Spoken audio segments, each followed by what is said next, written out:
one rub, one appliance, two spectacular recipes. Hi mindful moms and dads, Kristen here. As someone who suffers from a chronic disease, I believe homemade is best, but it doesn't need to be complicated. Today, I'm gonna take one rub and I'm going to transform chicken and pork chops into the juiciest, most flavorful, tender pork and chicken you've ever had. So let's put on our kitchen capes and make some air fryer winners. The first thing we're gonna do is we're gonna prepare our spice rub for both the pork and the chicken.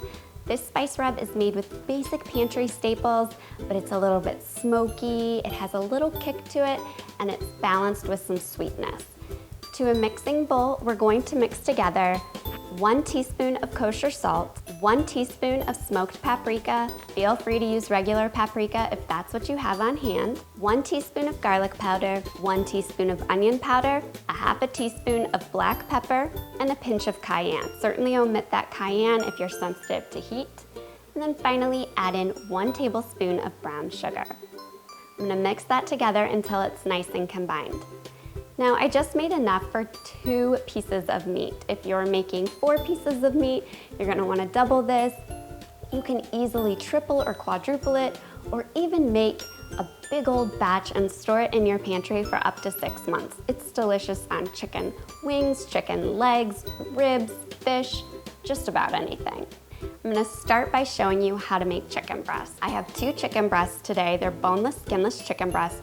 You can use boneless, skinless chicken thighs, and I've trimmed any fat off the chicken breast. I'm gonna place my chicken breast in between 2 pieces of plastic wrap, and then I'm gonna use a meat mallet to just gently pound the top of the chicken breast where it's a little bit thicker, just so that my chicken is nice and even. We're certainly not looking for thin chicken cutlets here. We just wanna make sure that our chicken breasts are nice and even so that they cook evenly. Sprinkle the rub evenly over the chicken breast on both sides and really rub that seasoning in to flavor the chicken well. Now to help my chicken brown and crisp up and not stick to my basket, I'm gonna spray it with some avocado cooking spray. You can use olive oil cooking spray. And if you don't have any cooking spray on hand, you can brush your chicken with oil before you add your seasoning rub. And that will help your chicken to get nice and browned as well. I'm gonna place my chicken inside the basket, sprayed side down, and spray again. Now, if you wanna make more than 2 chicken breasts at a time, you may be able to with your model if it's large enough. You just wanna make sure that you don't overlap your chicken, as that won't allow it to cook up evenly or to brown and crisp up evenly either.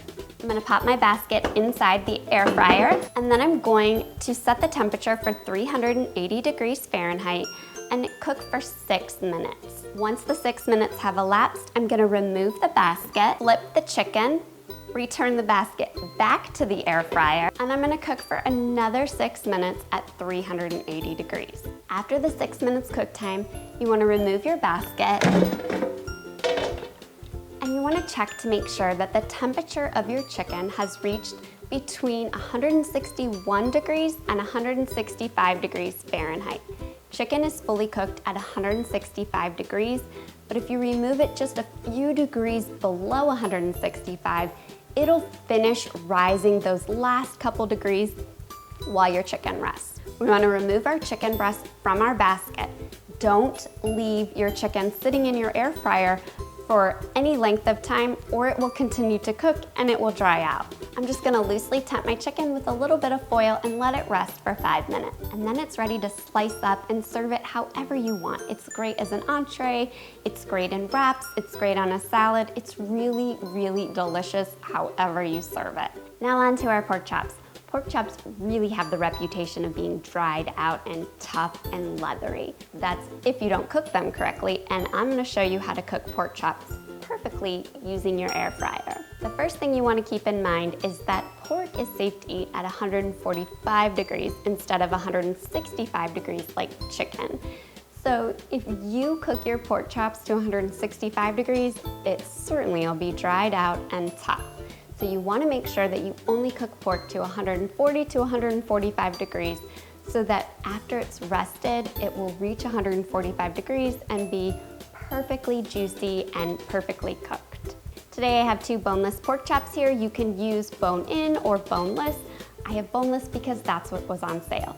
My boneless chops are about 1 inch thick. You do want to select thicker pork chops so that the outside has enough time to get crispy without the inside overcooking. I recommend using 3/4 of an inch to 1.5 inches thick pork chops. We're just gonna sprinkle our pork chops liberally with the same rub we made for our chicken on both sides, and then I'm gonna spray with the cooking spray again. Place my pork chops into the air fryer basket, sprayed side down, and spray again. Now to air fry our pork chops, we're gonna set the cooking temperature to 380 degrees again, but we're only gonna cook for 5 minutes. After the 5 minutes have elapsed, remove the basket from your air fryer or your tray and flip your pork chop.